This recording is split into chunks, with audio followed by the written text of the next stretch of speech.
Welcome to citizens pulse.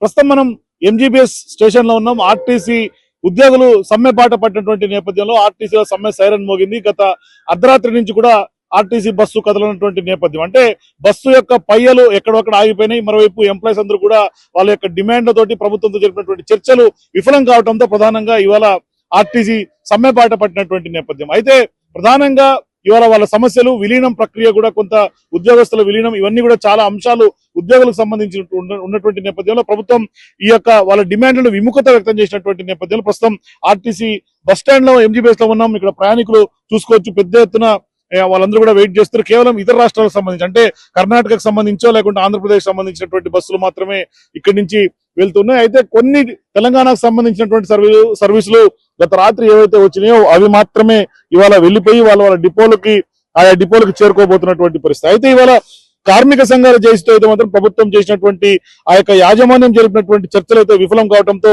సమ్మె అనివార్యమైనటువంటి పరిస్థితి. పెద్ద ఎత్తున ఇవాళ ఎంజీబీఎస్ లో కానీ లేకుంటే ఏ డిపోల్లో నుంచి కూడా ఆయా డిపోలోనే వందలాది బస్సులు ఇవాళ ఆగిపోయినటువంటి పరిస్థితి. ప్రస్తుతం వేలాది మంది ఉద్యోగులు కూడా సమ్మె బాట పట్టారు ఆర్టీసీలో. దాదాపుగా ప్రధానంగా వీళ్ళు చేస్తున్నటువంటి డిమాండ్ ఉద్యోగులకు సంబంధించి విలీనానికి కొంత ప్రభుత్వం విముఖత వ్యక్తం చేయడం. అయితే చర్చలు ముగిసినప్పటికీ కూడా ఎక్కడ కూడా కొంత ముందడుగు వేసినటువంటి పరిస్థితి కనిపించలేదు. 4 వారాల పాటు గడువు ఆ యొక్క కమిటీ కోరినప్పటికీ కూడా జేఏసీ, ఆర్టీసీ సంబంధించినటువంటి జేఏసీ అయితే మాత్రం అంగీకరించినటువంటి పరిస్థితి. దీంతో ఇవాళ సమ్మె సైరన్ మోగించారు.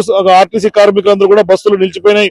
సో ఇప్పుడు సమ్మె నిర్ణయంతో ఒక్కసారిగా సర్కార్ కూడా ఉలిక్కిపడింది. కొంతమంది ప్రైవేటుకు సంబంధించినటువంటి కొన్ని వాళ్ళతోటి మాట్లాడి కొన్ని బస్సులు నడిపే ప్రయత్నం చేస్తుంది. అయితే ప్రభుత్వం దిగొచ్చే వరకు కూడా ఆందోళన కొనసాగిస్తామంటూ కూడా కార్మిక సంఘాలు ప్రకటనలు చేస్తున్నారు. కానీ ప్రత్యామ్నాయ ఏర్పాట్లు కొన్ని ఎక్కడ కూడా చేసినట్టు కనిపించట్లేదు. కొంత ప్రయాణికులు అయితే మాత్రం వాళ్ళకి తీవ్రమైనటువంటి రవాణా కష్టాలు అయితే మాత్రం తప్పేలా కనిపించట్లేదు. అయితే ప్రధానంగా ఆర్టీసీకి సంబంధించి ఇవాళ పెను ప్రకంపనలు సృష్టిస్తున్నాయి ఆర్టీసీ సమ్మె.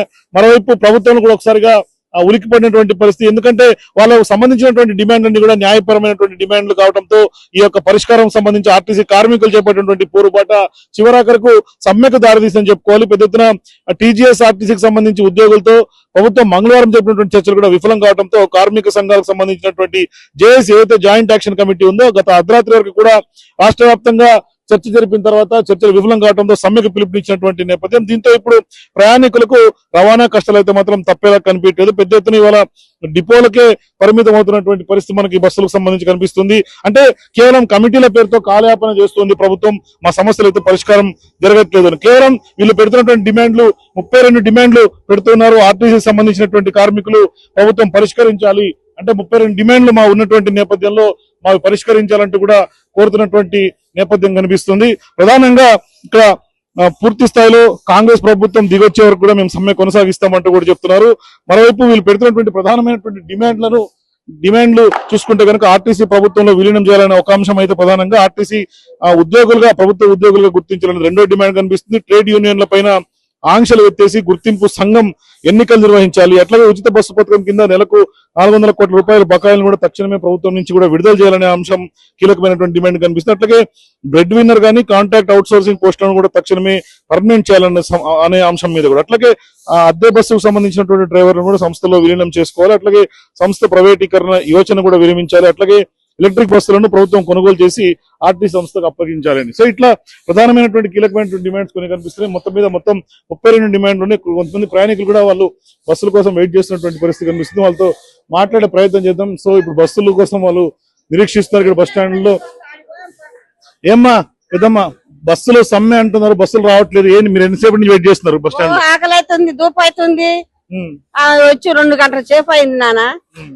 మాకు 5 రూట్ బస్సులు కావాలా, తిరుమలగిరి, మోత్కూరు, మరి మాలు తెచ్చుకుంటే పూలు తెచ్చుకుంటే మరి ఎట్ట పోవాలా ఇంటికి?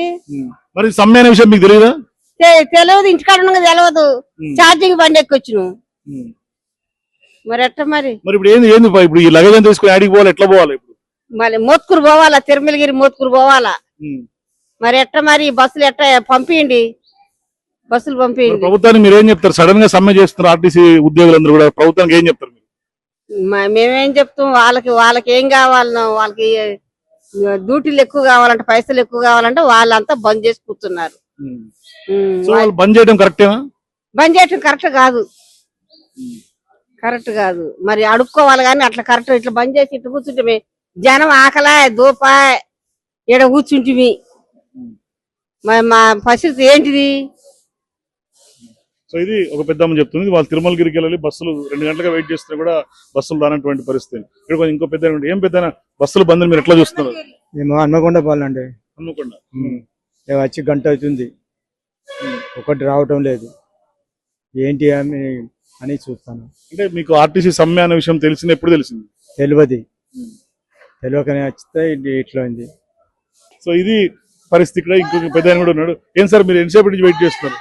5 o'clock నుంచి వెయిట్ చేస్తాం. మార్నింగ్ 5 నుంచి. 5 నుంచి ఏమంటున్నారు బస్సులు? ఎక్కడికి వెళ్ళాలి మీరు? సూర్యాపేట. బస్సులు రాలేదంటే మీరు ఏం చెప్తున్నారు? ఇక్కడ అధికారులు ఏం చెప్తున్నారు? ఆర్టీసీకి చాలా వరకు ప్రభుత్వం అయితే దెబ్బతీసింది. దానివల్ల వాళ్ళు పెట్టిన సమ్మె కరెక్టే, దానివల్ల అయితే కరెక్టే. సమస్య ఆర్టీసీ పరిష్కారం అంటే చేస్తే బాగానే ఉంటుంది. వాళ్ళు కూడా ఇప్పుడు క్లాసులు నడుస్తుంది, దానివల్ల వాళ్ళు సమ్మె చేయడానికి ఆస్కారం ఉంది, చేయొచ్చు. కాకపోతే జనాలను దృష్టిలో పెట్టుకొని చేయాలి. ఏంటంటే మీరు ప్రత్యామ్నాయ ఏర్పాట్లు ఏం కోరుకుంటారు? ప్రభుత్వాన్ని మీరు ఏం కోరుకుంటారు? ప్రత్యామ్నాయం అంటే ఏం లేదండి. గవర్నమెంట్ వచ్చింది 2 సంవత్సరాలున్నర అవుతుంది కాబట్టి ప్రతి ఒక్క సమస్య కూడా ఏది తీస్తలేకపోతుంది, దానివల్ల ఇబ్బంది పడుతుంది జనాలు. రేవంత్ రెడ్డి ప్రభుత్వం ఎట్లా అనిపిస్తుంది? 2.5 సంవత్సరాలు 99% ఫెయిల్ అయింది. ఇంతకు మించి ఏం చెప్పలేదు, అన్నిట్లో ఫెయిల్ అయింది. కానీ నల్గొండ కాంగ్రెస్ పార్టీకి అడ్డా కదా, కంచుకోట అంటారు. అక్కడ ఉన్న వాళ్ళందరూ కూడా కాంగ్రెస్ పార్టీని గెలిపించారు. మెజార్టీ సీట్లు నల్గొండ నుంచి వచ్చినాయి కదా. తులం బంగారానికి ఆశపడ్డారు, 2,000 ఆశపడ్డారు, 4,000 పింఛన్కి ఆశపడ్డారు. ఈ మూడింటి మీద దెబ్బపడ్డది, అంతకు మించి అయితే ఏం లేదు. ఈ మూడింటి మీద దెబ్బపడ్డది. సో రీసెంట్ గా కేసీఆర్ బయటకు వచ్చి సభ పెట్టారని ఎట్లా చూస్తారు? 100% పాస్ అయింది. దాని పక్కన కూడా తను కూడా పెట్టింది కదా, అది ఫెయిల్ అయింది. ప్రభుత్వానికి చెప్పాల్సింది ఏం లేదు. ఆర్టీసీ సమస్యలు ఏదున్నా పరిష్కారం చేయడం పద్ధతి. ఆర్టీసీకి చేస్తే, ఎందుకంటే ప్రజలు తిరుగుతున్నారు. ఆయన అంటుడు ఫ్రీ బస్ అంటుడు, దాన్ని సన్విగం చేస్తే బాగుంటది. కానీ ఇప్పుడు మెట్రోల్లో కూడా ఫ్రీగా పెడతాను అంటున్నాడు కదా. ఆ పదం వచ్చింది కానీ అది నిజమెంతో అబద్ధంతో తీసిన దాకా గ్యారెంటీ లేదు కదా. 2,000 రూపాయలు పింఛన్ ఇంతవరకు లేదు, మహిళలకు 2,500 అది కూడా ఇంతవరకు లేదు. ఏదైనా లేదు కాబట్టి ఆయన చెప్పేది ఏదైనా నమ్మరు, ఆ దృష్టిలో కూడా లేదు. ఇంకా 2 సంవత్సరాలు ఒక్క పట్టుకుంటే అయిపోతుంది, దానికోసం వెయిటింగ్ అంతే. సో ఇది ఇక్కడ ప్రయాణికులు చెప్తుంది, వెయిట్ చేస్తున్నారు కానీ ప్రభుత్వం ఎక్కడ కూడా చిత్తశుద్ధి లేదు, ప్రభుత్వం మాటలు కూడా నమ్మాల్సినటువంటి పరిస్థితి కూడా లేదని. ఇక్కడ ఇంకో పెద్ద ఆయన కూడా ఎంతసేపటి వెయిట్ చేస్తారు? గంట సేపు ఉంది సార్. గచ్చలెక్కలు వచ్చాను, యాదగిరిగుట్ట పోదామని వచ్చాను. వాళ్ళ సమస్యలు ఏదో కనుక్కోవాలి కదా సార్. వాళ్ళు కూడా అడిగితే వాళ్ళు రెస్పాన్స్ లేదు. వాళ్ళు వస్తే వెళ్ళిపోండి, లేదు అంటున్నారు అధికారులు కూడా. వాళ్ళు వస్తారో కూడా తెలియదు, రాదు కూడా తెలియదు చెప్తున్నారు. అడిగితే కూడా వస్తే వెళ్ళకండి, లేదు వెళ్ళిపోండి అంటున్నారు. రెస్పాన్స్ కూడా సరిగ్గా ఇవ్వట్లేదు వాళ్ళు. సో ఇప్పుడు ఏం చేద్దాం అనుకుంటున్నారు? ఏదో బయటికి వెళ్ళాలని చూస్తున్నాం సార్. అటు నుంచి వెళ్ళిపోదామా, లేకపోతే రిటర్న్ వెళ్ళిపోదామని వస్తున్నాం. బస్సుల కోసం ఎంతసేపటి వెయిట్ చేస్తున్నారు? అదే బస్సులు దొరుకుతున్నాయి మరి? ఏమో వస్తాయి డరవాడినా, వస్తాయా రావా? ఆడ బస్సులు అయితే ఉన్నాయిగా, ఇప్పుడు ఆ బస్సులు వస్తాయా రావా? రావు, సమ్మె కదా. అట్లా అయితే వెళ్ళిపోతుంది. ఎట్లా పోతారు మరి మీరు? ఇంకా ఎటు పోతారు? ఇక అందరు వాళ్ళు ఎటు తోలితే కదా పోతారు. వాళ్ళు ఎటు తోలుతారు మహానుభావులు. బస్సులు తోలుతలేరు కదా, మీరు ఎట్లా పోతారు అంటున్నారు. ఏరికే వాళ్ళకి ఏం కావాలో బస్సులు తోలడానికి ఏమైనా బంగారం ఏంటి, రాజభరణాలు, కిరీటాలు కావాలో వాళ్ళకు. అట్లా వాళ్ళ డిమాండ్లు 33 ఉన్నాయట కదా. ప్రభుత్వం ఏమన్నా వాళ్ళకు ఒప్పుకుంటూ ఉందా లేదా దాన్ని బట్టి 1 గంటకో 2 గంటలకో ఆ బుధరిచ్చినట్టు చేస్తారో, బెదిరించినట్టు చేస్తారో. ఇక ప్రభుత్వము వీళ్ళ మీద, యూనియన్ల మీద ఆధారం ఉంది. యూనియన్లు ఇచ్చకపోతాయా ఉంటాయా దేవునికి ఎరక. అట్లా ఎక్కడికి పోవాలి మీరు? ఇక మేము అడిగి ఈయనే మేము ఎక్కడే ఏం కాదు. ఏ ఊరికి పోవాలని? మేము యాగిరిగుట్ట పోవాలి, ఎట్లా పోతాం మేము దగ్గర, కానీ దూరం పోలేదు. ఏందో ఏమో మీరు ఎంతసేపటి నుంచి వెయిట్ చేస్తున్నారు? మేము ఇప్పుడు పొద్దుగాల నుంచి మరి మబ్బుల ట్రైన్ 4కి వచ్చిన 6 నుంచి ఇక్కడ కూర్చున్నాం, ఇంతవరకు బస్సు పత్తలేదు. ఎక్కడికి పోవాలి మీరు? మేము భువనగిరి పోవాలి, యాదగిరిగుట్టకు. బస్సులు లేవు అని అడిగితే బస్సులు లేవు అంటారు. డైరెక్ట్ ఏం సమాధానమే చెప్తలేరు వాళ్ళు. లేవు అంటే మరి మేము ఉన్నాయా, మరి ఈ టైంకి వస్తాయన్నా చెప్తలేరు. మరి లేవు మీరు ఎక్కడైనా పోరని అట్లా కూడా చెప్తలేరు. లేవు అంటారు. ఇప్పుడు మేము మధ్యలో మరి మేము ముసలోళ్ళం, ఆయన కట్టె నడవరాదు, ఆయన పెద్ద మనిషి, ఆయన కాలు మంచిగా లేదు. పెద్ద మనుషులం ఎక్కడ పోవాలి? బస్సులు బంద్ ఉన్నాయంటే భువనగిరికి పోవాలి మా కొడుకు దగ్గరికి. మేము బొంబాయి నుంచి వచ్చినాము. మేము మహారాష్ట్రకి వెళ్ళి వచ్చినాం. నిన్న వెళ్ళినాం ఇంట్లోకి వెళ్తూ. పొద్దుగాల ట్రైన్ ఉండే మరి 4 గంటల దిగితే ఇంతవరకు ఇక్కడ వచ్చి కూర్చున్నాం. ఎంత అవుతుంది? బస్సు లేదు, ఏం లేదు.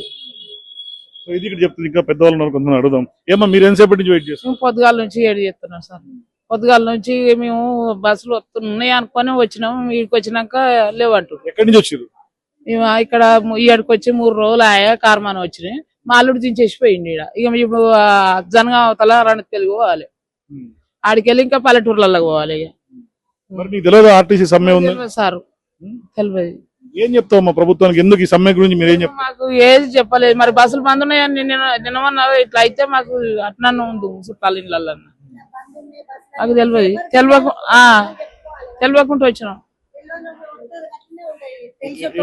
ఏమ్మా? ఒక రోజు 2 రోజుల మొదలు ఆలయం చేయాలి. బస్సులు లేవు సమయానికి ఇట్లా చెప్పాలి. ప్రజలు కూడా రారు కదా.